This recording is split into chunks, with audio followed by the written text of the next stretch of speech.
देखिए, डोवर बीच bye Matthew Arnold, meanings लिख लिए हैं। देखिए,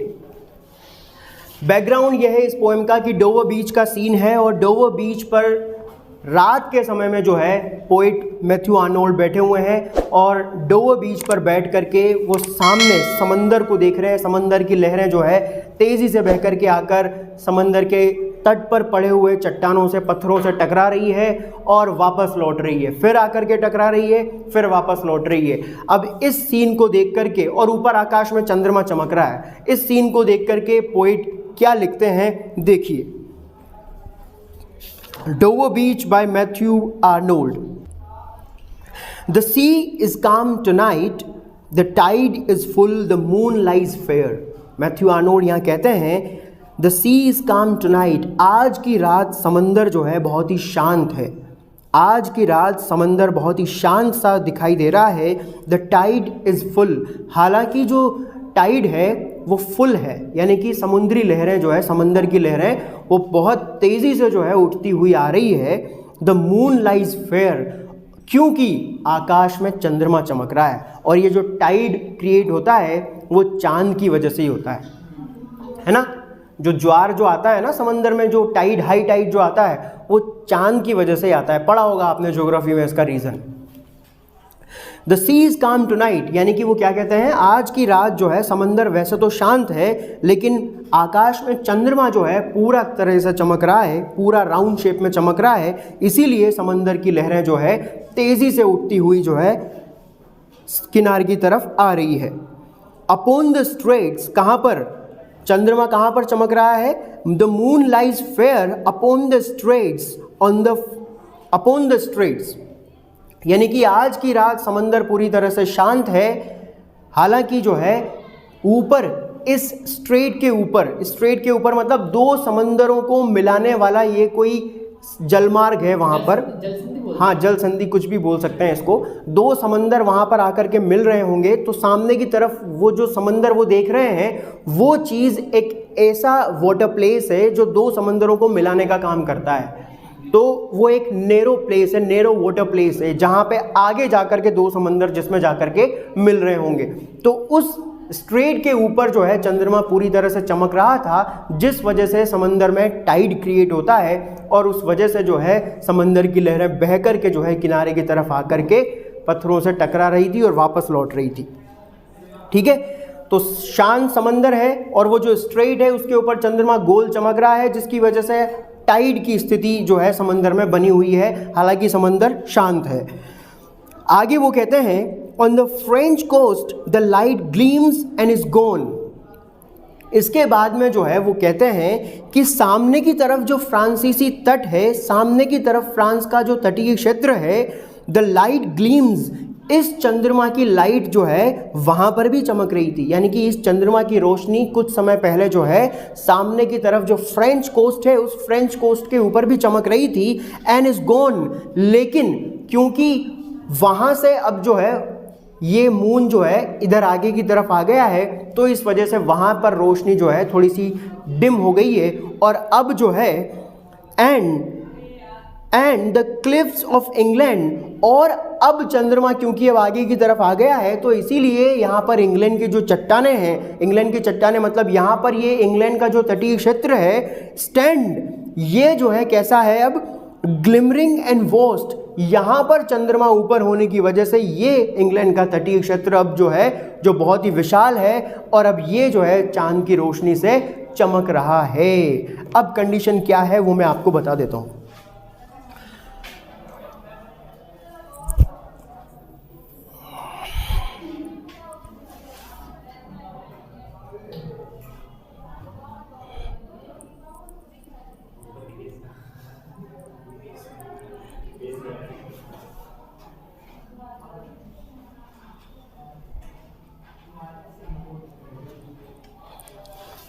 देखिए भाई, ये आपने यूरोप का मैप देखा होगा, इस तरह से ये यहाँ पर ब्रिटेन, इंग्लैंड जो भी है, ये अटलांटिक ओशन है, और इधर की तरफ यहाँ पे ये आपने देखा होगा फ्रांस यहाँ पर है, जर्मनी यहाँ पर है, ये नॉर्वे और स्वीडन है, और ये यहाँ पे ये इधर की तरफ ये बाल्टिक सागर आ जाता है, और ये ब्रिटेन है। ये वाला हिस्सा देखा होगा ना आपने, ये यहाँ पे इधर अफ्रीका आ जाता है। फिर ये वाला हिस्सा आपने देखा होगा, देखा है यहाँ पे ये, तो ये यहाँ पे पुर्तगाल है, स्पेन है, यहाँ पे ये फ्रांस है, ये पेरिस है, और उसके बाद में ये यहाँ पे इधर इटली आ जाता है, ये इस तरह से। तो यहाँ पे क्या है, ये तो है ब्रिटेन और ये है फ्रांस का तट, है ना, यहाँ पे फ्रांस है। तो यहाँ पे वो कुछ इस तरह से देख रहे हैं इस सिचुएशन को कि अगर आप जैसे यहाँ पे ये जो समंदर है इसके और इसके बीच में,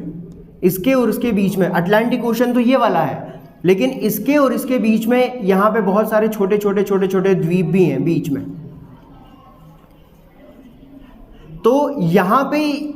अब ये द्वीप कुछ ऐसे हैं जिनमें से कुछ द्वीप इसके यूरोपियन उसमें यूरोप में काउंट होते हैं, कुछ द्वीप ऐसे हैं जो इधर ब्रिटेन में काउंट होते हैं। तो ये जो फ्रांसीसी तटीय क्षेत्र है ये वाला, इसके बारे में वो बात कर रहे हैं। और इधर ये इंग्लैंड का तटीय क्षेत्र है, ये इंग्लैंड का कोस्ट है, ये इंग्लैंड का कोस्टल एरिया है, और ये फ्रांस का कोस्टल एरिया है, फ्रेंच कोस्ट है ये। अब आप देखो, जब सूरज चमकता है तो सूरज की रोशनी कुछ इस तरह से तो आगे बढ़ती है ना, इस तरह से आगे बढ़ रही होती है। अगर आपने ज्योग्राफिकल सिचुएशन के हिसाब से देखा हो तो पहले जो है रोशनी सूरज की यहाँ तक इस तरह से चलती है रोशनी, इसी वजह से दिन रात बनते हैं। जैसे सूरज की रोशनी अगर यहाँ पर है तो इधर की तरफ अंधेरा रहता है, यहाँ पर रात हो रही होती है, यहाँ पे दिन हो रहा होता है, इसी तरह से तो आगे बढ़ती है ना। तो यहाँ पे अगर सपोज कीजिए, और यहाँ के टाइम में अंतर भी रहेगा ना। जैसे यहाँ पे अगर शाम के 6 बजे होंगे तो जाहिर सी बात है यहाँ पर दिन के 4 ही बजे होंगे, मतलब दिन में 3 या 2.5 या 3 के आसपास ही बजे होंगे। लगभग 3 से 4 घंटे का डिफरेंस तो दोनों के बीच में। अरे 5 घंटे का यहाँ पे है भैया, इंडिया और उसके बीच में है, फ्रांस के और इसके बीच में, इंडिया के बीच में है ना। तो इंडिया तो यहाँ पर है, इंडिया की बात थोड़ी कर रहे हैं अपन तो फ्रांस की बात कर रहे हैं, फ्रांस और इंग्लैंड के बीच की बात कर रहे हैं। यहाँ पर कम से कम 2.5 घंटे का तो डिफरेंस होगा ही होगा यहाँ पे, अगर 2.5 नहीं तो 2 घंटे का मान के चलो आप। हाँ मान लो, जैसे यहाँ पे 6 बजे हुए हैं सपोज कीजिए, तो यहाँ पे सपोज करो शाम के 4 बज रहे हैं, यहाँ शाम के 6, यहाँ शाम के 4, 2 घंटे का डिफरेंस आ गया। अब जाहिर सी बात है 2 घंटे का जब डिफरेंस रहेगा तो उसकी वजह से जैसे शाम को यहाँ पे 8 बजे सपोज करो यहाँ पे चंद्रमा यहाँ पे चमक रहा था 8 बजे, तो अब जाहिर सी बात है जब वो यहाँ पहुँचेगा तो यहाँ पहुँचते पहुँचते जब 8 बजेंगे तो उस समय यहाँ पे तो 10 बज चुके होंगे ना, या जब यहाँ पे 10 बजेंगे तो उस टाइम यहाँ पे 12 बज चुके होंगे। तो वो चंद्रमा की रोशनी जो है, पहले वो क्या कहते हैं कि पहले ये जो चांद अब यहाँ पे चमक रहा है, पहले ये कहाँ पे चमक रहा था, पहले चांद की स्थिति यहाँ पर थी, मतलब इस वाले लॉन्गिट्यूड पे, इस वाले देशांतर पे,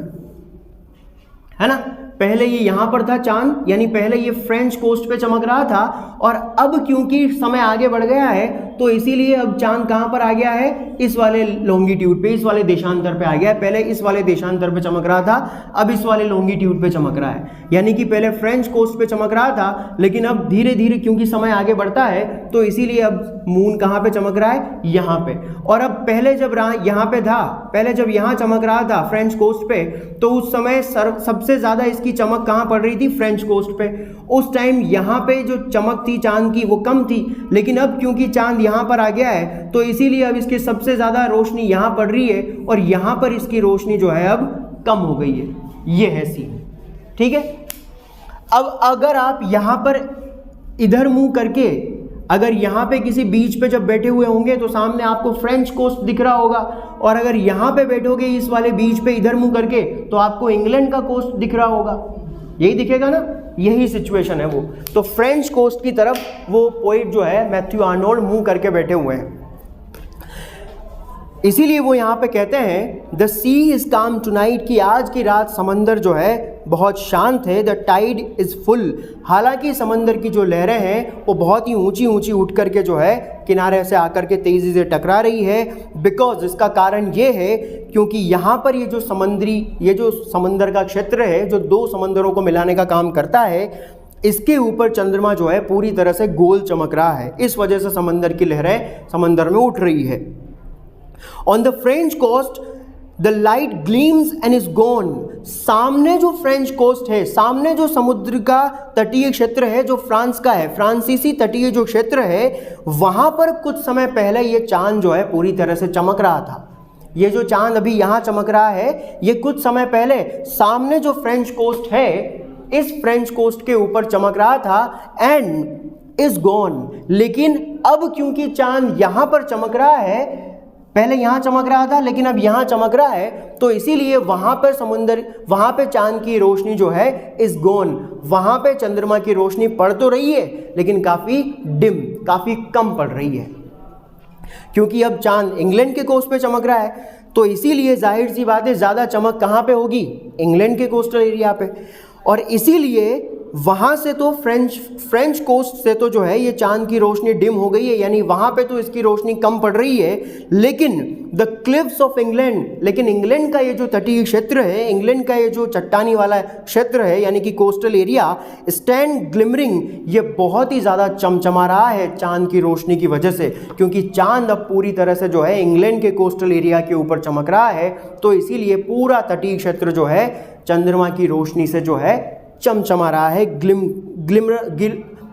कर रहा है, चमचमा रहा है, जो बहुत बड़ा वॉस्ट है, काफ़ी बड़ा तटीय क्षेत्र है और पूरा चंद्रमा की रोशनी की वजह से जो है चमचमा रहा है, शाइन कर रहा है।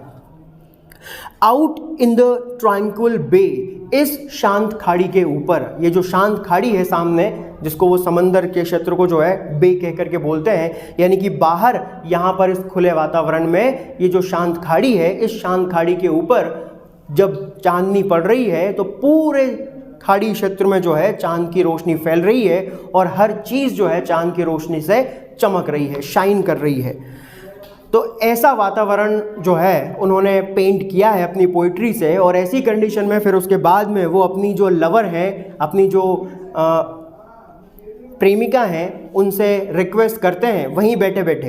है ना। अब कोई दिव्य शक्ति नहीं है उनके पास, लेकिन ऐसे ही मन में बोल रहे हैं। क्या बोल रहे हैं वो अपनी लवर से, उसको एड्रेस करते हुए बोलते हैं, come to the window, sweet is the night air, oh my lady love, please please तुम जहाँ कहीं भी हो अपने घर की खिड़की पर आ जाओ, because the night air is very sweet, क्योंकि रात के समय में चांद आकाश में चमक रहा है और शाम की, रात की जो है हवा है वो बहुत ही प्यारी, बहुत ही ठंडी हवा है। इस हवा को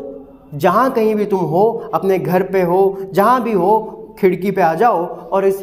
नाइट एयर को फील करो। बहुत ही सुंदर और बहुत ही मधुर, बहुत ही प्यारी हवा चल रही है, यानी कि वातावरण बहुत ही अच्छा है, एटमॉस्फेयर बहुत ही बढ़िया है, चांद आकाश में चमक रहा है, इसमें एटमॉस्फेयर की फीलिंग को आकर के एंजॉय करो, फील करो। इसके बाद में वो कहते हैं, only from the long line of spray where the sea meets the moon blanched land, और कहाँ पर, लिसन, केवल इस स्थान पर, only from the long line of spray where the sea meets the moon blanched land. अब इस चीज़ को भी समझो भाई, जैसे ये कोस्टल एरिया है, सपोज कीजिए, अब इस कोस्टल एरिया पे जैसे सपोज कीजिए कि जैसे ये जब अब पूरी की पूरी चांद की रोशनी तो जो है पूरे तटीय क्षेत्र पे तो पड़ ही रही है, लेकिन जब समंदर की लहरें बहते हुए आती हैं और जैसे समंदर की लहरें यहाँ तक बहती हुई आई और यहाँ से बह कर के वापस लौट गई, इतनी बह कर के आई और फिर वापस चली गई। अब जब वो वापस जाती हैं तो पूरा जो गीला क्षेत्र होता है तो वहाँ पे जो है इस तरह की आकृति बन जाती है, अगर आप ऊपर से देखोगे तो, क्योंकि गीली हो जाती है ना रेत, वहाँ तक आने के बाद रेत क्या होती है, गीली हो जाती है, क्योंकि लहरें वापस से बह करके चली गई। अब ये वाली ज़मीन तो सूखी पड़ी हुई है, लेकिन ये वाली ज़मीन पूरी गीली हो गई, हुई ना। तो इसकी वजह से ये जो कर्विंग लाइन बनी, ये कर्विंग लाइन, ये गोल घुमावदार जो लाइन बनी, ये किसकी वजह से बनी? उन लहरों के बहकर के आने की वजह से। ये कर्विंग लाइन उसकी वजह से बनी। और जब ये कर्विंग लाइन इस किनारे पर बनती है तो ये किससे मिल रही है? उस चांद की रोशनी जो उस धरती पर पड़ रही है, उस धरती पर पड़ती हुई चांद की रोशनी से जो वो कर्विंग लाइन जो है वो मिलती हुई प्रतीत होती है। भाई यहाँ पे चांदनी भी पड़ रही है पूरे, है ना। सपोज करो कि जैसे चांद की रोशनी यहाँ पे पड़ रही है और ये समंदर की लहरें बह करके आ रही है और यहाँ पर इस तरह से जो है ये कर्विंग लाइन बना रही है। तो ये कर्विंग लाइन जो है जो समंदर की लहरों के द्वारा बनाई गई है, तो ये और चांद की रोशनी दोनों मिल रही है। तो इस तरह की जो है संरचना वहाँ पे बनी हुई है, उसके बारे में वो बात कर रहे हैं। मून ब्लांच्ड लैंड, यहाँ पे एक फ्रेज आया है moon blanched land. Moon blanched land मतलब ऐसी लैंड, ऐसी भूमि जो चांद की रोशनी से जो है चमक रही है, यानी जहां पे चांद की रोशनी से कवर्ड है, मतलब मून ब्लांच्ड लैंड यानी कि चांद की रोशनी से कवर्ड भूमि। ठीक है।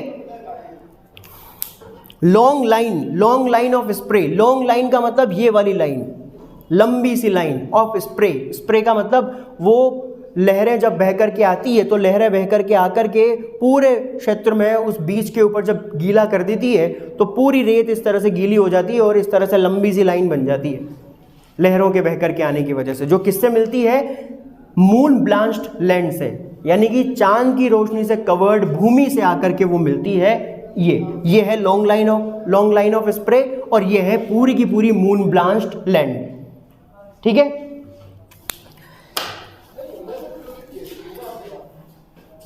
तो वो कहते हैं अपनी लवर से कि तुम जहाँ कहीं भी हो प्लीज़ अपनी खिड़की पर आ जाओ, क्योंकि रात की ये जो हवा है बहुत ही मधुर, बहुत ही स्वीट है। Only from the long line of spray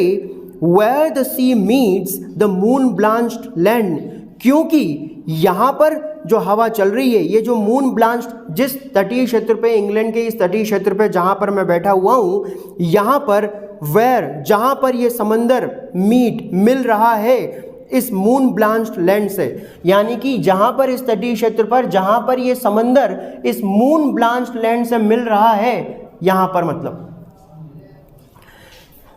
only from the long line of spray, और जहां पर ये समंदर की लहरें आकर के इस मून ब्लांच्ड लैंड से मिल रही है, तो ये जो लॉन्ग लाइन ऑफ स्प्रे है, यानी कि इस तरह से समंदर के लहरों के बहकर के आने की वजह से बनी ये जो लाइन है, इस पूरे वातावरण में जो है बहुत ही मधुरता जो है घुली हुई है, बहुत ही शानदार और पीसफुल एटमॉस्फेयर है और बहुत सुंदर वातावरण यहाँ पर है। तो ओ माय लेडी लव, तुम जहाँ कहीं भी हो प्लीज़ अपनी खिड़की पर आ जाओ, क्योंकि रात का वातावरण बहुत ही शानदार है, बहुत ही खूबसूरत वातावरण है, बहुत सुंदर हवा चल रही है, स्वीट नाइट एयर है। तो इसीलिए जहाँ कहीं भी हो प्लीज़ इस एटमॉस्फेयर को आकर के फील करो, ऐसा वो कह रहे हैं। और फिर उसके बाद में क्या कहते हैं? लिसन, मैं चाहता हूं कि तुम यहां पर आकर के सुनो,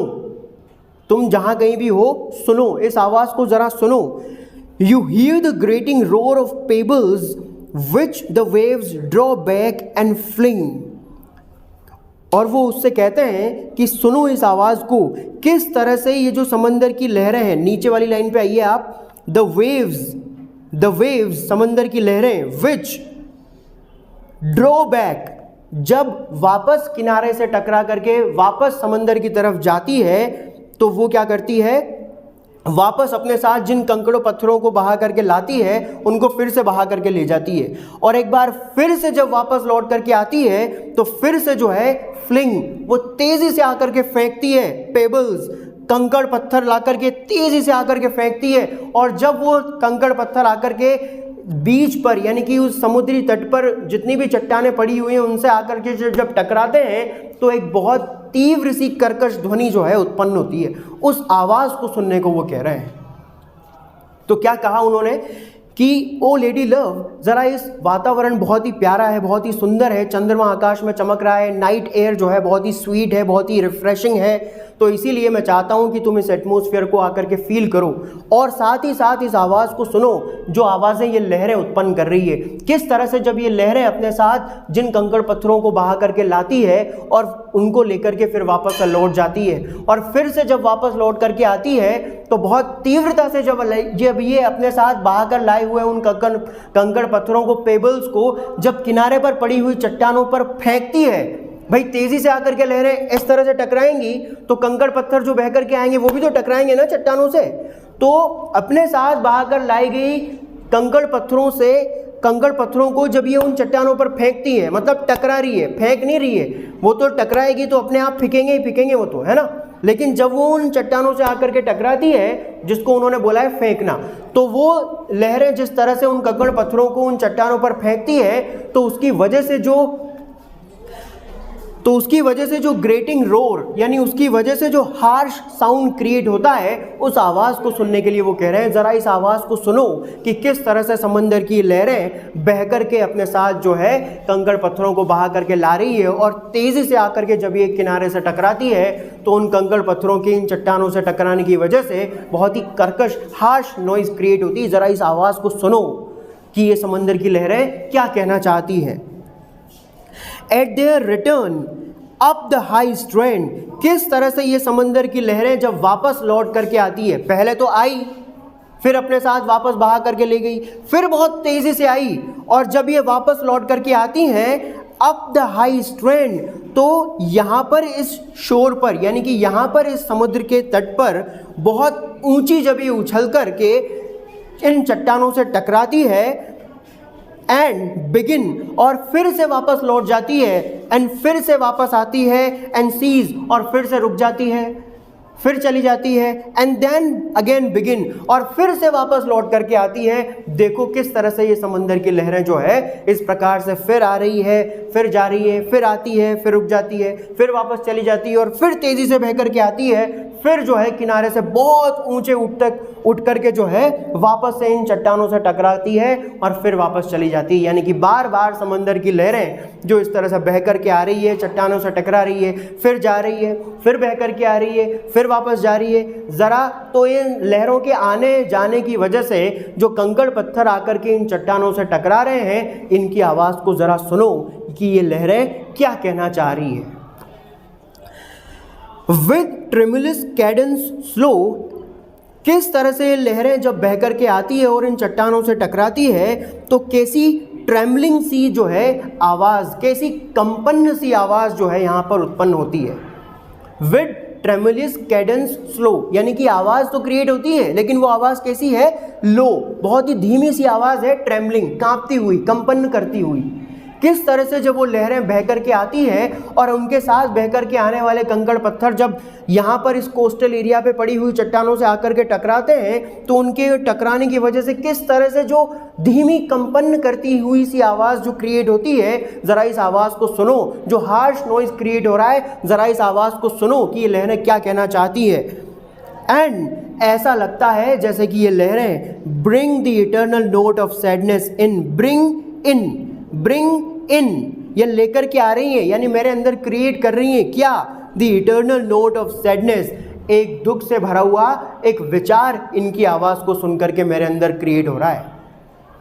उस आवाज़ को सुनने के लिए वो कह रहे हैं ज़रा इस आवाज़ को सुनो कि ये लहरें क्या कहना चाह रही है। ये लहरें जिस तरह से वो कंकड़ पत्थर आकर उससे टकराते हैं और उससे टकराने की वजह से जो ट्रेमलिंग साउंड क्रिएट होती है, उस आवाज़ को सुनने के लिए वो कहते हैं ऐसा लगता है जैसे कि ये लहरें कुछ कहना चाह रही है। और ये लहरें जो है जब मैं इस आवाज़ को सुनता हूँ तो मेरे अंदर इन आवाज़ को सुनकर के, समंदर की लहरों की इस आवाज़ को सुनकर के मेरे अंदर जो है दुख से भरा हुआ एक विचार, एक सैडनेस नोट जो है क्रिएट हो रहा है, एक विचार मेरे अंदर आ रहा है। क्या विचार आ रहा है? Sophocles long ago heard it on the Aegean, और जो विचार मेरे मन में आ रहा है इस आवाज़ को सुनकर के, इसी तरह का विचार जो है काफ़ी लंबे समय पहले सोफोक्लीज के मन में भी उत्पन्न हुआ था, जब इसी प्रकार से मेरी तरह जब वो एजियन सागर के तट पर बैठे हुए थे और समंदर की लहरें जब इस तरह से किनारे पर आकर के बह कर के जब चट्टानों से आकर के तटीय क्षेत्र से आकर के टकरा रही थी, वापस जा रही थी, तो इसी तरह का विचार ग्रेट ग्रीक ड्रामेटिस्ट सोफोक्लीस के मन में भी उत्पन्न हुआ था, जो आज मेरे मन में आया है। जो विचार मेरे मन में आया है, इसी प्रकार का विचार काफ़ी लंबे समय पहले एजियन सागर के तट पर बैठे हुए सोफोक्लीस के मन में भी आया था। And it brought into his mind the turbid ebb and flow of human misery. और जब उन्होंने इस समंदर की लहरों की आवाज़ को उस समय सुना था, तो उनके मन में भी इसी प्रकार का मनुष्य की जीवन में जो दुख होते हैं, तो मनुष्य के जीवन के दुखों का जो ज्वार भाटा जो उसके जीवन में हमेशा चलता रहता है, तो इस प्रकार के विचार उनके मन में भी उस समय क्रिएट हुए थे, उस समय उनके मन में भी उत्पन्न हुए थे। मनुष्य की ज़िंदगी का ज्वार भाटा, मनुष्य की ज़िंदगी का ज्वार भाटा मतलब कहने का मतलब ये है कि किस प्रकार से एक मनुष्य का जो जीवन है वो दुखों से भरा हुआ है। अब ज्वार भाटा उन्होंने इस रेफरेंस में यूज़ किया है क्योंकि कभी तो व्यक्ति का जीवन जो है जब भाटा मतलब जब समंदर की लहरें शांत होती है, जब ऊंची लहरें जब नीचे आराम से बह रही होती है, यानी कि उस चीज़ को तो उन्होंने कंपेयर किया है मनुष्य की नॉर्मल लाइफ से। लेकिन जब ज्वार उत्पन्न होता है, यानी कि बहुत ऊंची लहरें उत्पन्न होती है, तो उस चीज़ को उन्होंने कंपेयर किया है उसकी दुखी जीवन से, कि कभी कभी तो इंसान का जीवन जो है समंदर की लहरों की तरह ही ज्वार भाटे के समान है, यानी कभी कभी तो उसका जीवन जो है खुशियों से भरा हुआ रहता है, जिसको उन्होंने कंपेयर किया है भाटा, यानी कि समंदर की लहरों के सामान्य स्थिति से। लेकिन जब ज्वार उत्पन्न होता है तो उस तरह से, जैसे कभी कभी ज्वार उत्पन्न हो जाता है ना समंदर में, उसी तरह से कभी कभी इंसान का जीवन तो खुशियों से भरा हुआ रहता है, कभी दुख आ जाते हैं, फिर वापस कभी खुशियाँ आ जाती है, कभी दुख आ जाते हैं। तो इसी प्रकार से इंसान के जीवन में भी दुखों का ये ज्वार भाटा इसी प्रकार चलता रहता है। तो आज जब मैं यहाँ बैठ करके समंदर की लहरों के बहती हुई आवाज़ को किनारे से जिस प्रकार से आकर ये टकरा रही हैं, जब इस आवाज़ को मैं सुन रहा हूँ, तो इसी तरह का दुख से भरा हुआ ह्यूमन माइजरी का ये टर्बिड एब एंड फ्लो, यानी कि ये जो भद्दा सा विचार है, ये मेरे मन में दुख से भरा हुआ विचार ये क्रिएट हो रहा है। और इसी प्रकार का विचार काफ़ी लंबे समय पहले सोफोक्लीस के मन में भी उत्पन्न हुआ था, जो आज मेरे मन में उत्पन्न हो रहा है। उनको भी ये बात जो है उस समय फील हो गई थी, जिस समय वो एजियन सागर के तट पर बैठ करके इस समंदर की लहरों की बहती हुई आवाज़ को सुन रहे थे। तो इस चीज़ को उन्होंने उस समय महसूस कर लिया था कि किस प्रकार जो है मनुष्य का जीवन दुखों से भरा हुआ है। कभी उसकी ज़िंदगी में खुशियाँ आती है, कभी उसकी ज़िंदगी में दुख आते हैं, और इसी प्रकार से पूरी ज़िंदगी उसकी बीत जाती है, बिल्कुल इसी लहरों की तरह। जैसे एकदम से पहले तो आकर के ज़ोर से टकराती है, फिर शांत तरीके से आराम से चली जाती है, फिर आकर के ज़ोर से टकराती है, फिर शांत तरीके से वापस चली जाती है।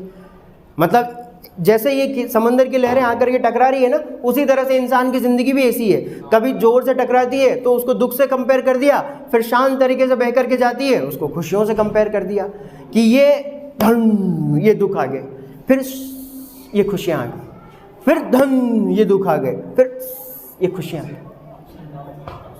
है ना। यानी कि इंसान के जीवन में भी इसी प्रकार से, जिस प्रकार से समंदर की लहरें आकर के टकराती है फिर चली जाती है, उसी प्रकार से इंसान की ज़िंदगी भी जो है दुखों और खुशियों से भरी हुई रहती है। कभी उसकी ज़िंदगी में खुशियाँ आ जाती है, कभी दुख आ जाते हैं, फिर खुशियाँ आ जाती है, फिर दुख आ जाते हैं, फिर खुशियाँ आ जाती है, फिर दुख आ जाते हैं। अरे क्या लहरों से कंपेयर कर रहे हैं ना भाई, चट्टानों से आकर के जब वो कंकड़ पत्थरों से ऊंची ऊंची लहरें बह करके आकर टकराती है, तो बहुत तेज़ी से कंपन सी आवाज़ क्रिएट होती है, तो उस चीज़ को तो उन्होंने दुखों से कंपेयर किया है ना। लेकिन जब वापस से भाटे वाली सिचुएशन क्रिएट होती है, ज्वार भाटा, एब एंड फ्लो, तो फ्लो वाली सिचुएशन जब आती है, यानी बह करके जब लहरें नॉर्मल स्टेट में चली जाती है, उस चीज़ को तो हैप्पीनेस से कंपेयर कर रहे हैं ना वो, इसलिए। तो इस प्रकार से ये विचार मेरे मन में उत्पन्न हो रहा है, जो आज से काफ़ी लंबे समय पहले सोफोक्लीस के मन में भी क्रिएट हुआ था। And we find also in the sound a thought hearing it by this distant northern sea, और साथ ही साथ जो है इस डिस्टेंट नॉर्दर्न सी में, यानी कि ये जो बहुत दूर उत्तरी क्षेत्र में ये जो उत्तरी सागर है, इसके किनारे पर साथ ही साथ इसकी आवाज़ को सुनकर के, यानी इसकी लहरें जिस प्रकार से बह कर के यहाँ पर आ रही है, चट्टानों से टकरा रही है, साथ ही साथ इन लहरों की आवाज़ को सुनकर के जो है मेरे मन में एक और विचार उत्पन्न होता है, और वो विचार क्या है उसको कल पढ़ेंगे अपन, ठीक है।